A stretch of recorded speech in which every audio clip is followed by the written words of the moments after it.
మునగాకుతో first time పచ్చడి చేశానండి. దీని టేస్ట్ అయితే చాలా బాగుంది. ఎన్ని రోజులు ఎలా మిస్ అయ్యామా అనిపించింది. మీరు కూడా చేసి చూడండి. మీరు కూడా సేమ్ అలాగే ఫీల్ అవుతారు.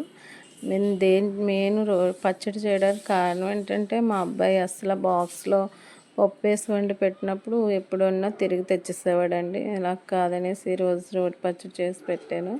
కానీ చాలా ఇష్టంగా తిన్నాడు. చాలా బాగుందమ్మా ఏంటని అడుగుతున్నాడు.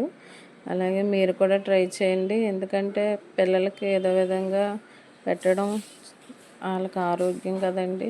ఇందులో చాలా ఆరోగ్య ప్రయోజనాలు ఉంటాయి మునగాకులోని. మీరు కూడా ఇలా ట్రై చేసి మీ పిల్లలకి పెట్టండి. వాళ్ళు కూడా తప్పనిసరిగా తింటారండి. అలాగే మన వీడియో కనుక నచ్చినట్లయితే మన ఛానల్ సబ్స్క్రైబ్ చేసుకుని మన వీడియోకి ఒక లైక్ చేసేయండి. మీరు ఎప్పుడైనా ఇలా ట్రై చేశారో లేదో కామెంట్ సెక్షన్లో కామెంట్ చేసేయండి. అలాగే మన వీడియో నచ్చితే మన ఛానల్ సబ్స్క్రైబ్ చేసుకోండి. థ్యాంక్ యూ అండి.